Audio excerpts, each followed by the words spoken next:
आज आपण जिल्हाधिकारी कार्यालयात आलेला आहात, तर कळवा हॉस्पिटलबद्दल भेट घेतली काय एक समस्या आहे तो फिरायला आणि काय आता बैठकीमध्ये? कळवा हॉस्पिटलमध्ये अत्यंत दुःखद आणखीन धक्कादायक अशी घटना घडलेली आहे.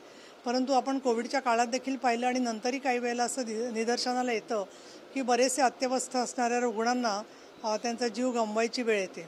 याच्याबद्दलची वस्तुस्थिती काय आहे किंवा हे का घडलं याच्या खोलामध्ये जाण्यासाठीच राज्य सरकारने सत्यशोधन समिती नेमलेली आहे. आणि माझा आजचा येण्याचा हेतू हा होता की या सत्यशोधन समितीचा अहवाल आला तरीसुद्धा काही मुद्दे एखादी दुर्घटना झाल्यावरती त्याच्यावरती कारवाई होतेच असं नाही.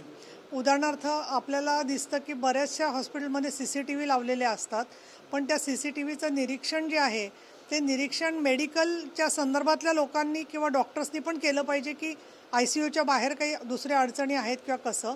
तसंच औषधं समजा काही कमी असल्यामुळे काही वाईट परिणाम झाला असेल तर ती पुरेशी आहेत किंवा नाही ते समजून घेणं. आणि तिसरं म्हणजे ICUमध्ये ह्या एक घटनेच्या मध्ये मुद्दामून काही घडलं आहे किंवा नाही हे सगळं सत्यशोधन समितीनंतर दिसेल, परंतु निपक्षपातीपणे चौकशी व्हावी ही आमच्या सर्वच जणांची इच्छा आहे. सन्माननीय मुख्यमंत्री एकनाथजी शिंदे यांनी याच्यामध्ये गांभीर्याने लक्ष घातलेलं आहे. किंबहुना इथली आरोग्य व्यवस्था सुधारावी या दृष्टिकोनातून इथल्या महानगरपालिकेमध्ये गेले 2 महिन्यापासून भरतीसुद्धा चालूच होती. त्याचखेरीज निधी उपलब्धता देखील करून दिलेली आहे.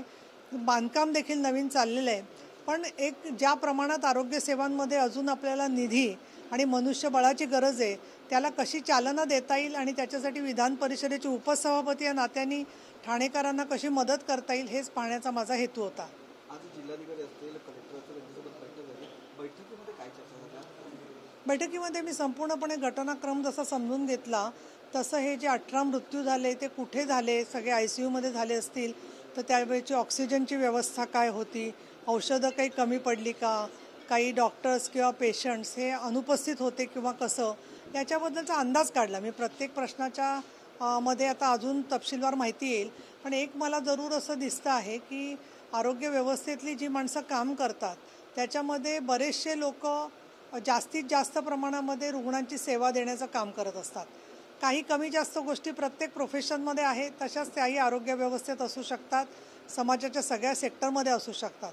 पण ज्या डॉक्टर्सनी किंवा ज्या सेवकांनी अशा पद्धतीने एवढ्या 18 मृत्यू तिथे त्यांना पाहिले तर त्यांनासुद्धा कुठे ना कुठे ही माहिती देण्यासाठी त्यांचं मानसिक बल वाढवणं आवश्यक आहे. कारण शेवटी एवढे मृत्यू आपण जेव्हा पाहतो तर त्यावेळेला तुम्हीसुद्धा अनेक आपत्तीच्या वेळेला जाता, त्यावेळेला माणसाला ती वस्तुस्थिती माहिती करून त्याच्याबद्दल सांगण्यासाठी सुद्धा संधी दिली पाहिजे. आणि म्हणून मी एक सजेशन केलेली आहे की जी जिल्हाधिकारी आणि महानगरपालिका आयुक्तांनी स्वीकारलेली आहे त्याला नरेश म्हस्केसुद्धा स्वतः उपस्थित होते. आणि ते म्हणजे समाजातले ज्या लोकांचे रुग्ण याच्या अगोदर ICUत होते काही दिवस आणि जे बरे होऊन घरी गेलेले आहेत पण त्यांच्याकडे काही ICUबद्दलची माहिती असेल किंवा त्यांना हॉस्पिटलच्या संदर्भातली काही निरीक्षणं असतील तर त्यांनीसुद्धा ती माहिती जिल्हाधिकारी आणि मनपा आयुक्तांकडे द्यावी. ती गोपनीय त्यांचं नाव ठेवावं जेणेकरून लोकांचासुद्धा सहभाग या वस्तुस्थितीकडे जाण्यासाठी होऊ शकेल. किंवा ते ज्या मांडतील की बाबा आम्हाला असे प्रश्न वाटत आहेत त्याच्यामधून आपल्याला उत्तरं शोधता येईल. पण एक मात्र चित्र आहे सर्व सार्वजनिक हॉस्पिटल्सबद्दल, मग ते KEM असेल, ससून असेल किंवा नायर हॉस्पिटल असेल किंवा कळवा हॉस्पिटल असेल, की फार मोठ्या प्रमाणात गरीब रुग्णांचा त्या ठिकाणी ओढा आहे. आणि मग अशा वेळेला ठराविकच ठिकाणी या सेवा उपलब्ध असल्यामुळे मोठ्या प्रमाणामध्ये अडचणी आपल्याला आलेल्या दिसतात. त्यामुळे रुग्ण सगळ्या सेवांची संख्या वाढवणं हे शासन नक्की त्याच्यात गंभीरपणे लक्ष घालेल. आणि कोविडच्या नंतर जे आपण बाहेर पडलो तर अशा वेळेला तो स्टाफ कळवा हॉस्पिटलनी सगळा सामावून घेतलेला आहे. म्हणजे असं नाही की कोविड संपला म्हणून सगळ्या रुग्ण सेवा करणाऱ्यांना घरी पाठवलेले आहे. या पार्श्वभूमीवर आजच्या बैठकीमध्ये ही सगळी तपशीलवार माहिती घेतली, माझ्या सूचना केल्या. आपत्ती व्यवस्थापनाच्या दृष्टीने सुद्धा ICUमध्ये कुठल्याच खरं तर फॉल्स सिलिंग नसावेत, कारण तिथे बऱ्याच वेळेला आग वेगाने पसरते.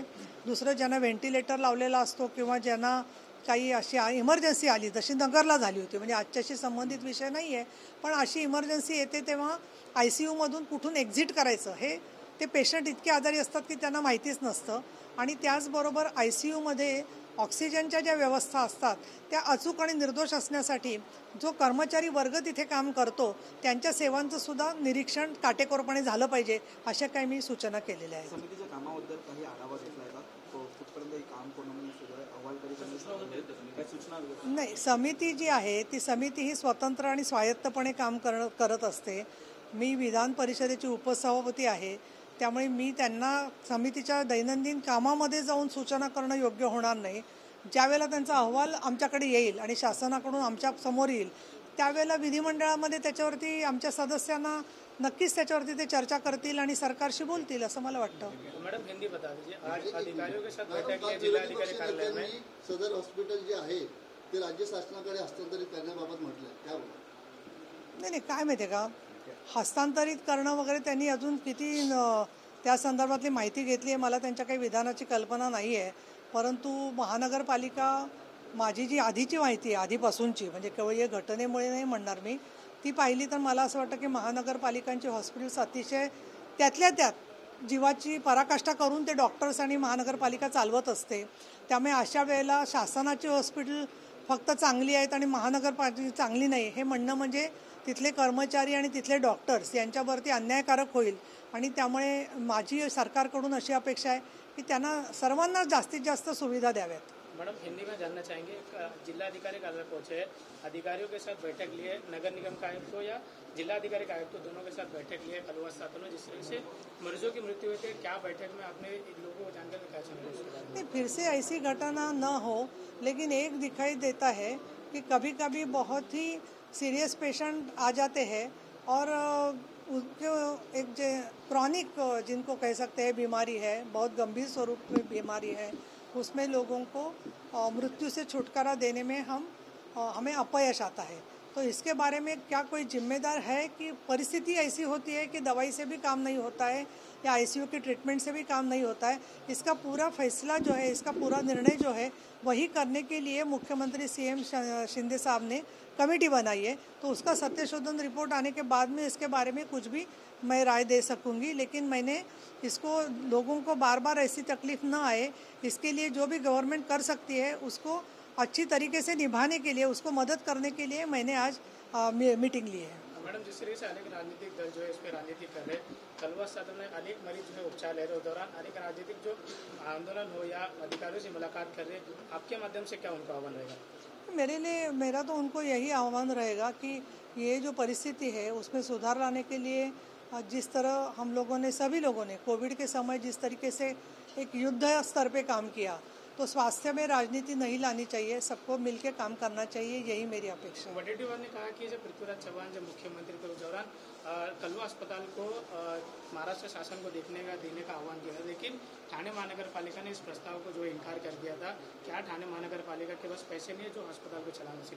नहीं, मैं राजनैतिक स्टेटमेंट नहीं कर सकती. मैं उपसभापति हूँ, इसके लिए मुझे कुछ जिम्मेदारियाँ भी हैं. तो आप पॉलिटिकल क्वेश्चन मुझे मत पूछिए.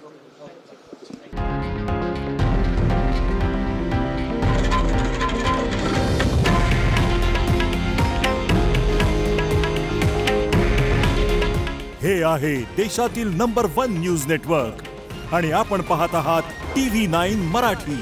काळजी तुमची, हित महाराष्ट्राचं.